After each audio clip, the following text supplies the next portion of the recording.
So this weekend we are going back to Pandora.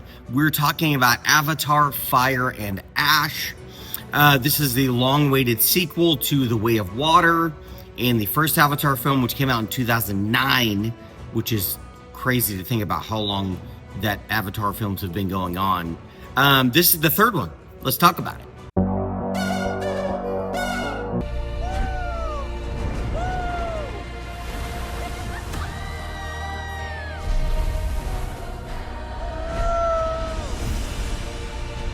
So with Avatar: Fire and Ash, we jump in pretty much right after The Way of Water.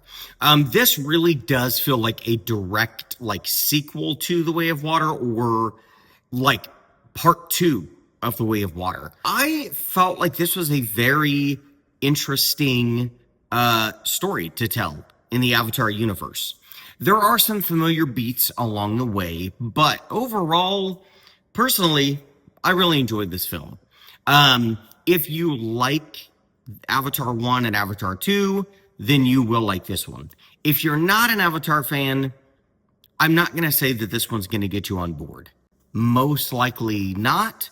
But let's talk about the cons to this film also. So going back all the way to the first Avatar in 2009, I have always felt like the dialogue has never been particularly strong. James Cameron, I don't think really has the best writing skills. I mean, visually he kills it. Action wise, it's incredible. I mean, he knows how to make incredible films. Writing wise, it leaves a little to be desired.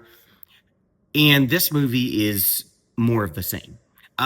There's some pretty cringy dialogue at times that you're like, man, I wish they would have changed that a little bit, because it kind of took me out of it. Also with Avatar: Fire and Ash, Spider, who was the human kid living on Pandora in Avatar: Way of Water, he is back in this film. Not only that, he has a very central plot line in this as well. And I wasn't a huge fan of his character in Way of Water. In this film, I mean, there are times that he's a little annoying, but overall, I mean, I think he does a fine job. And his story arc that they tell was interesting. When we jump into this film, we kind of are picking up where the Sully family is in distress. They've just lost one of their sons. And so the family is really grappling with this in each of their own ways. Some of them are trying to find the good in things. Others are really finding it hard to love anything. And just this loss is hitting the whole family differently, which, to be honest, I mean, that is a very realistic thing that would happen. And so I thought those storylines were really interesting, how it affected and impacted everybody. Avatar 3, I feel like, is also the most emotional of the film so far.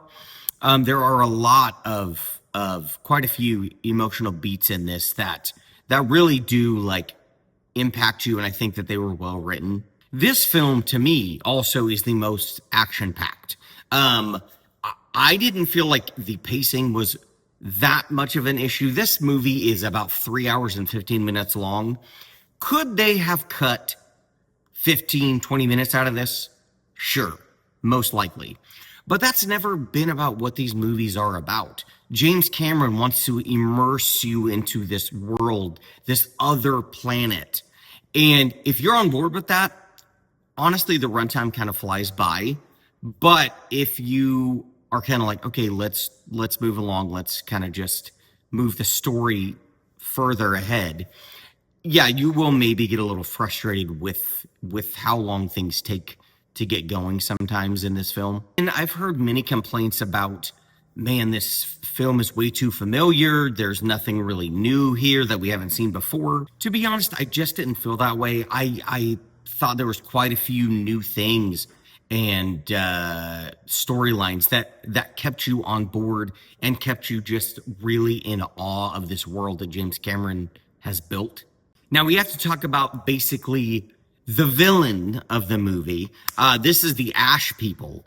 And we don't dive too much into their lore. I maybe wish we would have kind of gotten maybe a flashback, or something, kind of delving into the fall of these people and why they no longer respect Awa, which is their like spiritual leader. But our main villain, the leader of the Ash people, this actress did such a good job. Just her movements as this character were incredible.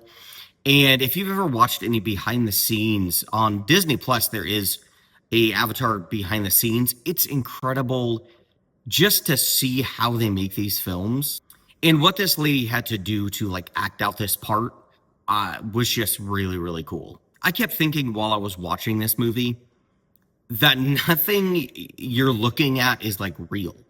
Like if you watch the behind the scenes stuff, none of it's all CGI. It is all, they're not shooting on location or anything like that.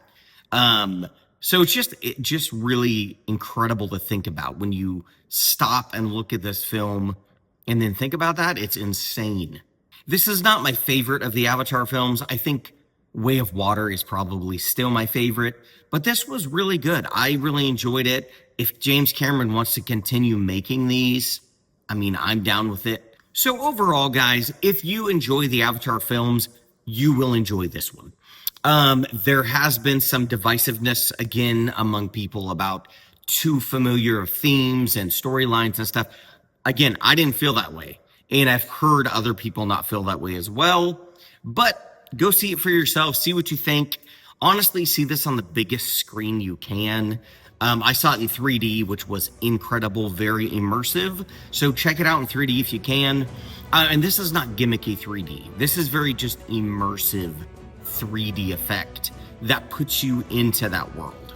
So, have you seen Avatar Fire and Ash? If you have, let me know what you thought about it down in the comments. Please like and subscribe.